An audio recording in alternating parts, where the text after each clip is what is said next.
Hello guys, welcome back to the channel, hope you're doing well. Today you join me in a very nice little BMW 318i actually, and the keen-eyed viewers among you, when you see this thing, might well recognise it from having been on the channel before. I'm just pulling this around from the workshop side of Barrow Motors to our little photo area in order to get some pictures of this car so we can get it up for sale. And it's not the first time we've had this car for sale. I originally took this car in part exchange against another, and we then subsequently sold it to a nice lady from Bristol who was in the market for a nice reliable car. Why she wanted a 12-year-old BMW in that scenario, I don't know, but she fell in love with this thing, bought it, and it shortly came back to us because an oil warning light had come on. I think it was an oil pressure warning light. So she brought it back, we replaced an oil pressure sensor under warranty, and off she went again, all well and good. So that was all well and good. The customer went off, we tested the car thoroughly, couldn't get any problems coming up, no problems with oil pressure, oil warnings, anything like that. But it didn't take very long and she was back on the phone and said, look, it's come on again.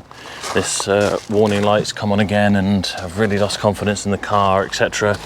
And we couldn't figure it out. We said, well, could you bring it back and we will look at it for you again and see if we can't figure it out.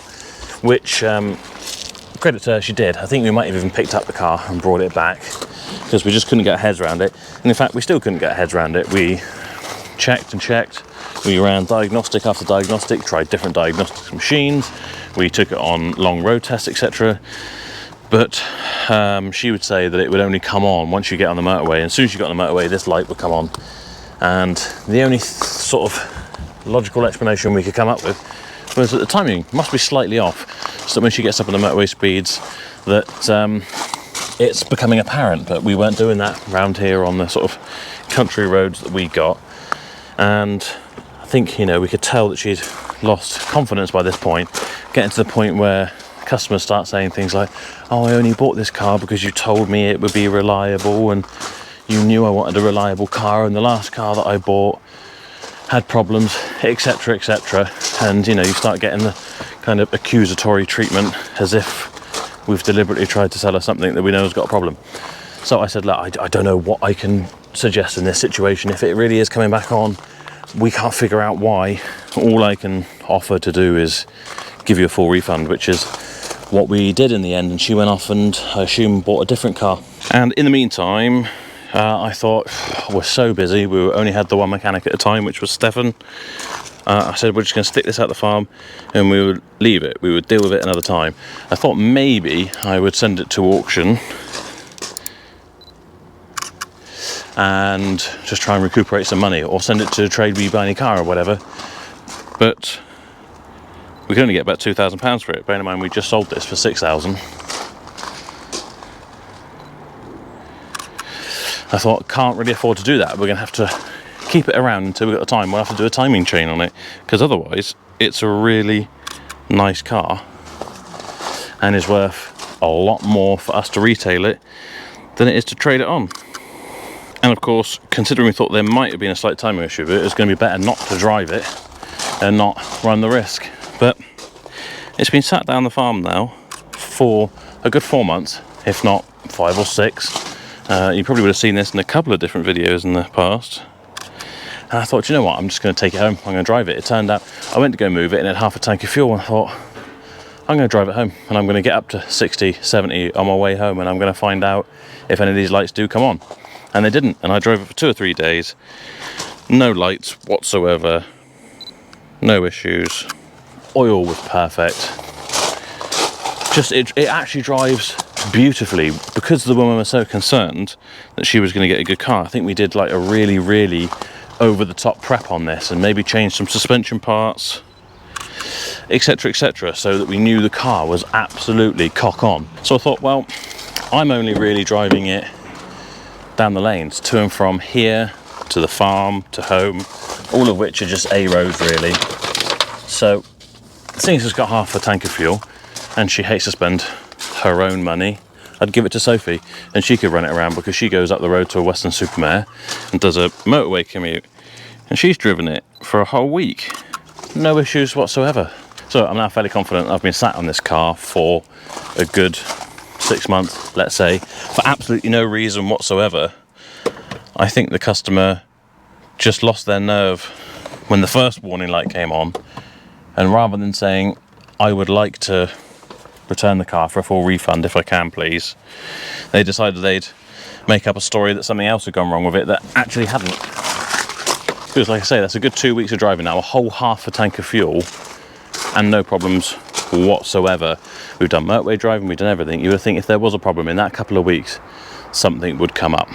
The frustrating thing with that is, I've been sat in this car for 6 months, could have sold it. It's been there doing absolutely nothing but gathering dust. Luckily, it hasn't actually lost any value in the meantime while it's been sat out at the farm, but I could have turned that money over a lot of times since then. I really wish the customer could have just said, look, do you know what, I've lost my nerve of it.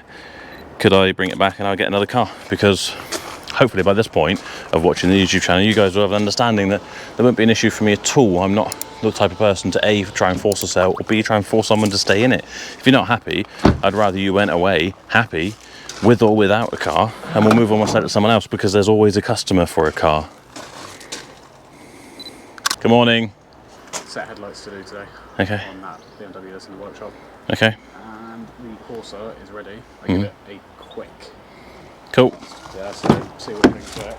Yeah, no worries. I'll finish this and I'll get onto that next.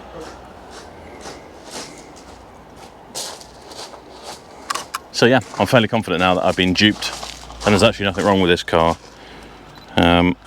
Which, hey ho, at least we've got a car to sell now, and it's actually a really nice car. It's only on 70,000 miles, I think. It drives absolutely superbly. Everything's in really nice condition.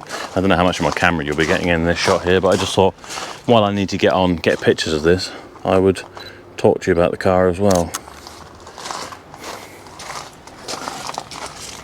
Fires up on the button, sounds smooth as silk. No timing chain issues. Yeah, so we're on 77,231, and over that half a tank of fuel that we've used, it's done 39.7 miles per gallon. Sophie's got quite a heavy right foot, so that's actually pretty good.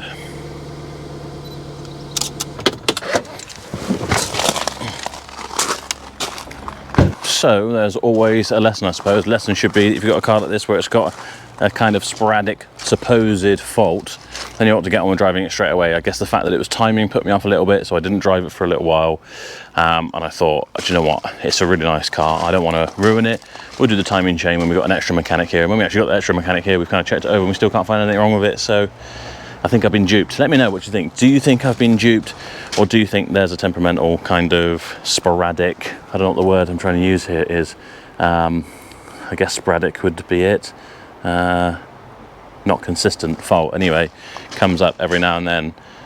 Bear in mind, we've driven it for 2 weeks and done a good few hundred miles. I don't think so.